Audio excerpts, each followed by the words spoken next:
My Bronco has turned into a $60,000 paperweight. Let's talk about what went wrong, why it went wrong, and what we did to fix it, because it was a little weird, and whether it was the Bronco's fault or not. Because the haters are definitely going to think that the Bronco is junk and it was 100% a lemon or whatever they're gonna say. Haters are going to hate.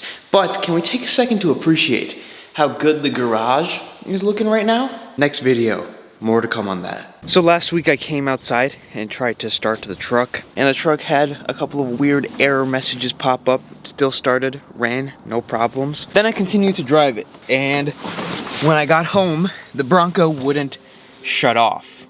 It was the weirdest thing. I'm gonna play the clips from the day that everything broke to kind of let you guys get a little perspective as to what was going on. It stopped starting, and it also, if I got it started, wouldn't stop running. So the Bronco has been acting a little funky.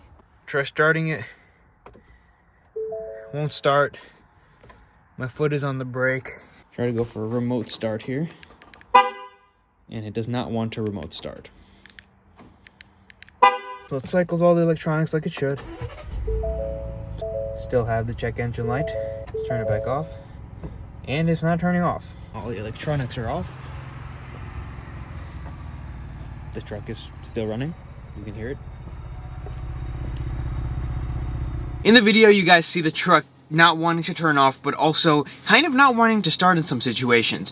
What I ended up having to do in order to get the vehicle started was disconnect the battery, let the battery drain for a couple of minutes, put the battery back on, and then the truck would fire. Remote start wasn't working the entire day.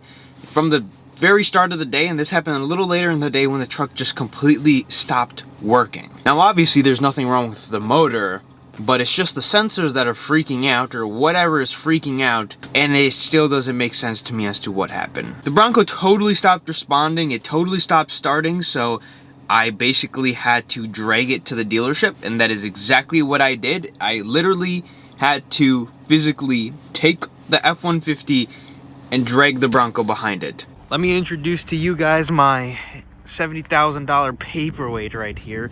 The Bronco needs to be towed, and I don't have a trailer, so this is what we got going on. Here we go. Bronco is being towed by a rope behind me. You can see it poking out there. And well, hopefully we can make it to the dealership. We're about, I don't know, 80% there or so. So I spent about like 19 hours at the dealership. They got it back to me the same day because my appointment was the very next day. Bronco stayed bricked in my driveway for a couple of days after that initial video of it not starting was taken. So what went wrong? Well, apparently it was a fuse. Now there's a fuse that runs from the fuse box to the headlights, and that's an aftermarket thing that I have done to the vehicle. Now, at the time when the Bronco was freaking out, I looked at the fuse box, and there was one fuse that was completely blown, which I had nothing to do with. I never touched any of that. And then I also saw the fuse running to the headlights. I disconnected the headlight fuse because, well, I wanted to see if that was causing any type of disturbance. Seems like it was. It seems like at the end of the day, the headlights caused whatever problems I had. The service tech at the dealership basically told me all he did was he put a 10 amp fuse where the 10 amp fuse was missing, which was where I previously had that headlight plugged in.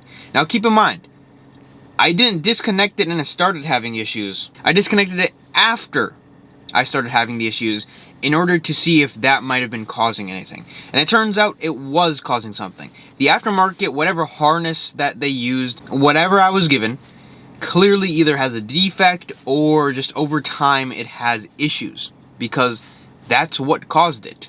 He replaced the fuse and the Bronco completely stopped freaking out, which to me I find it weird that that fuse was causing it, because those are supposed to be just for the headlight sequentials, I believe, and not anything really major. I don't know as to why that caused the vehicle to literally become a paperweight. That's literally what he told me. Is like, the 10 amp fuse was missing, I replaced it, and the vehicle started right up, no problems. I paid $200 for that.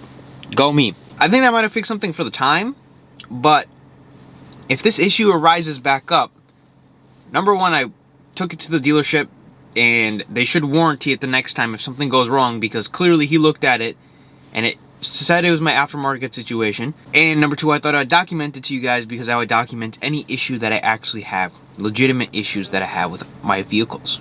I'm not biased towards any manufacturer. I like to call them out on their stuff. If something breaks, it breaks. I just find it to be a little odd that such a little thing would cause such a big problem. The one thing that I can agree with, and I definitely agree with, is new cars are junk, right? If someone says to me new vehicles are overcomplicated and you basically need to recycle 75% of new vehicles after 6 years, I 100% wholeheartedly agree with that. And the reason for that is because they're too complicated and they've gone with cheaper materials. And when there's so many different wires going everywhere, when there's so many different computers, the littlest thing can trigger all of them to just go bad, right? Or essentially not start your vehicle, like exactly what happened. How does the lights correlate with everything else? Why is the lights not making my vehicle start? To me, that is completely unacceptable. And it's not just Ford, it's every single manufacturer is doing something like that. 6 years is your extended warranty period, your basic extended warranty period, and after 6 years you go out and you buy a new vehicle. The only reason why I would buy a new truck is to have a tax write-off.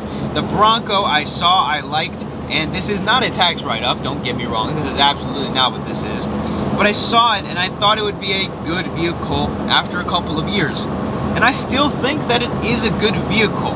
Now, it's more overcomplicated than what it needs to be 100%. Now, people were saying the motors are blowing up. I've addressed this so many times. The motors are not blowing up. The biggest issue, and something I wholeheartedly agree with, is that they're overcomplicated. I completely agree with you, and I've never not agreed with that. But for some reason, everyone on the internet, or my comment section, has made their opinion to be the Broncos are blowing up left and right. There's no point to buy one because it won't even last you the first 6 months. I've owned this for a year and a half. If this is truly because of my aftermarket headlight situation, no issues with the truck.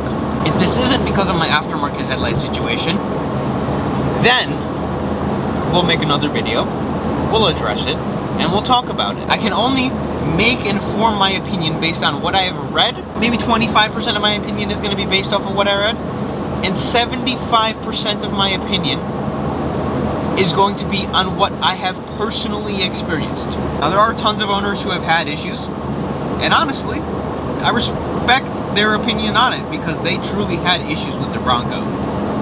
They're out there. With any mass-produced vehicle, especially the modern ones, they're going to be out there.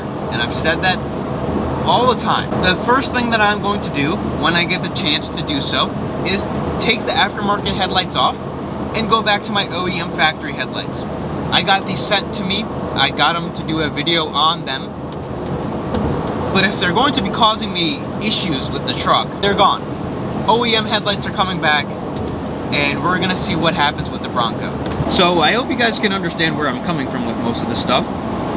And we're gonna continue to buy older cars because they truly are better, and I don't disagree with that. Anyways, check out another video if you haven't already because we have plenty of old, nice cars if you don't like the new stuff.